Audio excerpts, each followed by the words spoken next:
Howdy folks, welcome back to World of Tanks with the mighty jingles, and I have a pretty impressive replay for you today. This is Kalashnikova, and she is driving the Batchat 25T, French Tier 10 medium tank. This particular replay is one of the survivors of my cleaning out my Gmail inbox. Every month or so, Gmail throws a hissy fit with me and says, look, you're not allowed to receive any more emails until you clear out some of the thousands of unread ones in your Gmail inbox.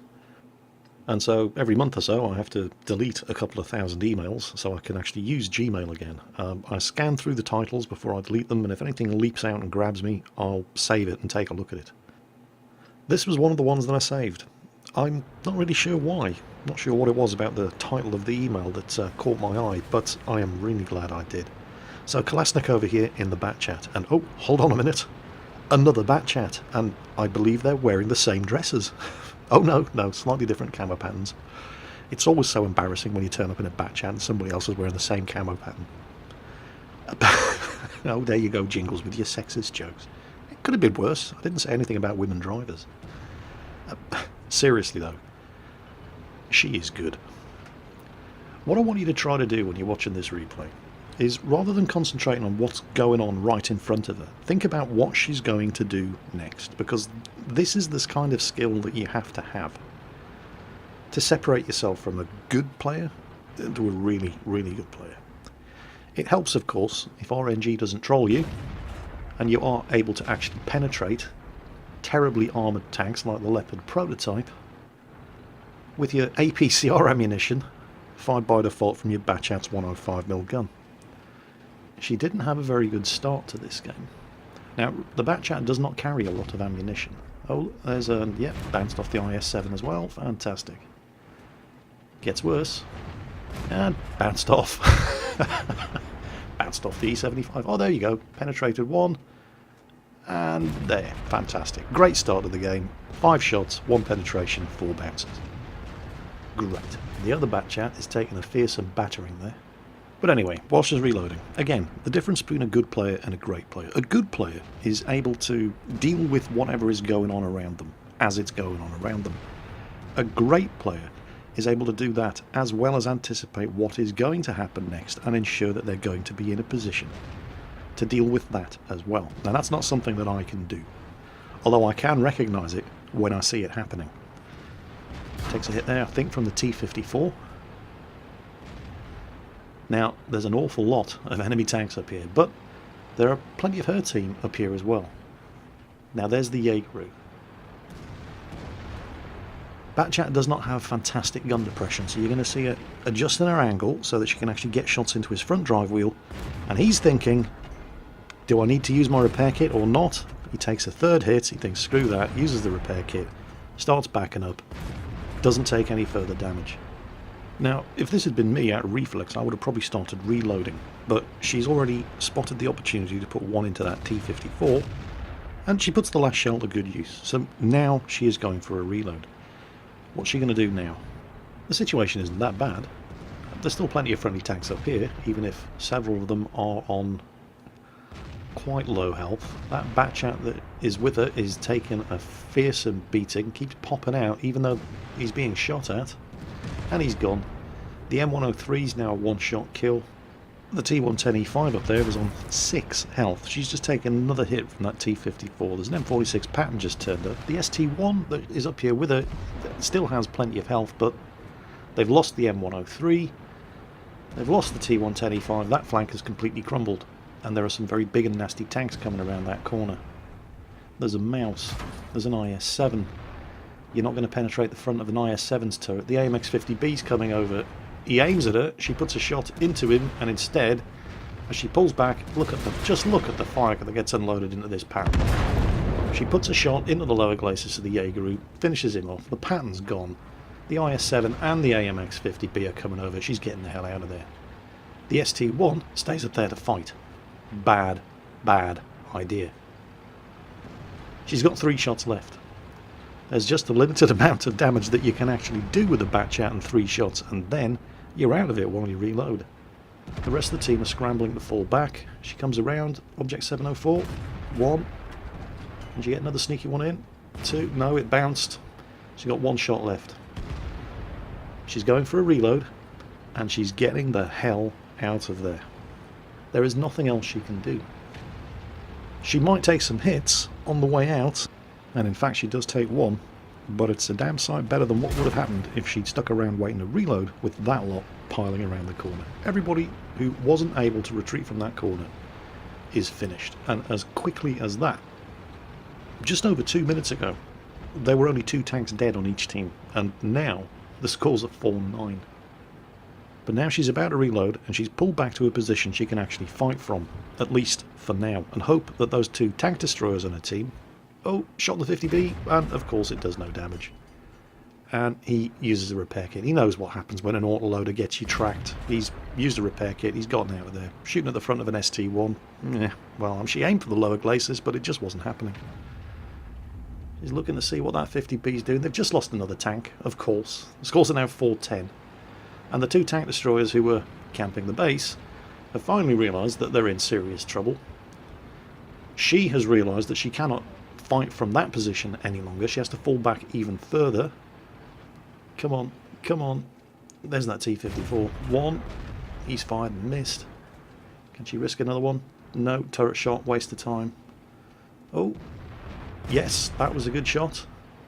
That was a good shot. Pulls the camera back, has a look around, sees what's what. 1 shot left. You can't do anything with 1 round of ammunition in this sort of position. So, again, looking at the map and realising that these 3 tanks up here are now the only 3 left on the team, she goes for the reload and she relocates. I would have probably stayed in that position and waited for the reload, and I would have taken some of them down, but I would have been overwhelmed and overrun. She's not doing that. She's always thinking that 1 step ahead. She pulls back, she reloads. The Object 704 and the Death Star are both hunkered down together in that tiny little cul-de-sac there.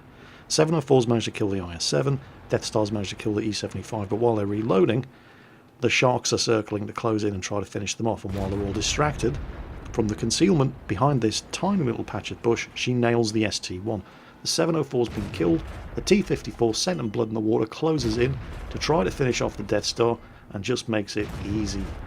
So, she's managed to pull the scores back a little bit. I mean, they're still wildly outnumbered, but now she has to reload again.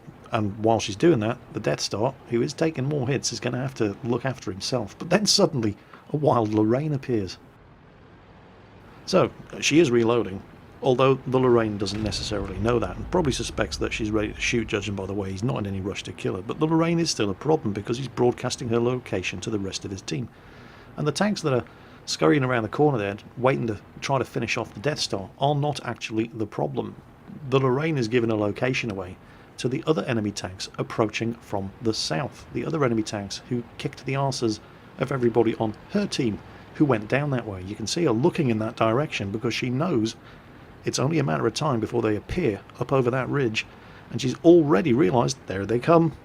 And even before she saw them coming, she knew she had to get out of there, because if another tank appeared over that ridge, she could not possibly win a fight from that location. So she's already on her way out, which is incredibly bad news for the Object 704 on the enemy team. Oh dear, sucks to be you. But she is being chased by 2 autoloaders here. Thankfully, the Death Star picks the right target and launches a big old hit into the Batchat, which means that both the Batchat and the Lorraine are now fights that she can win. They're both one-shot kills. Come on, let's get that Batchat. And yes, got him.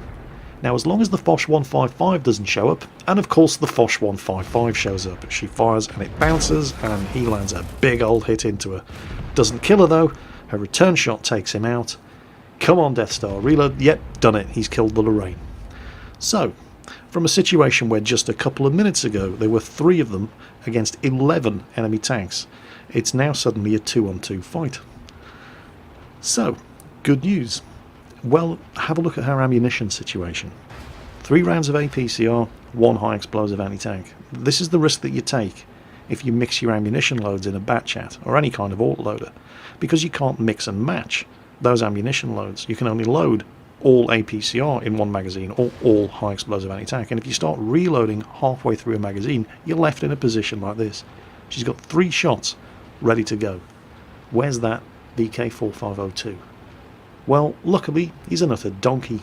and he waited until all of his team were dead before he advanced on the enemy base, instead of doing it 5 minutes ago when he should. And she's got some beautiful, beautiful long-range side shots into this guy. All three of them. All three of them penetrate, and, well, it's about time she had a spot of luck. Did you see that? She actually bounced a shot in the bat chat on less than 100 health from a VK4502B. It actually, if you have a look there, you can see where it struck the cheek of her upper glacis as she pulled back. It was a guaranteed bounce. And the Death Star, of course, the second the 4502 turned his turret around to point at her, took the opportunity, balanced over the ledge, took him out. But now the Leopard prototype, and they have no idea where he is, and she's only got one shot left, and it takes just as long to load one shot into a magazine as it does all 5, because reasons. How much health does the Leopard prototype have? Well, it turns out just enough for one shot to kill him. What a game. How does that one look on the flip side? Not bad, actually. Ace tanker, obviously. Faden's medal, that's a rare one. Faden's medal is the one that you get for destroying the last tank on the enemy team with the last round of ammunition available in your gun. Also, Spartan medal from the Ricochet from the 4502B, as well as, obviously, Top Gun and High Caliber. And despite the game doing its best to screw her over with the first 4 of the 5 shots she fired from her first clip of ammunition at the side of enemy tanks in the open, all failing to penetrate, she actually did not far short of 7,000 damage in total in that match. Quick question, how much profit do you think she made out of this match? She earned 93,000 credits out of that game, but she pretty much had to pay for full repairs on the tank, and she fired off all of her ammunition, 5 shots of which were premium ammo. With a premium account, she actually lost money on that game. There is no justice in the world, is there? But aside from the fact that she effectively had to pay for the privilege of winning that match, one hell of a game. And as I said at the beginning, it's the difference between a good player and a great player. It wasn't just that she knew what she had to do to deal with whatever was in front of her. It was that she knew what she was going to have to do to deal with whatever was going to happen to her after she'd finished dealing with whatever was in front of her. And that's the difference between a good player and a great player, not just in World of Tanks, but in online gaming in general. So that was Kalashnikova. A fantastic match in the Batchat 25T. Absolute blinder of a game and a real privilege to watch. I hope you guys enjoyed it as much as I did. As always, take care, and I'll catch you next time.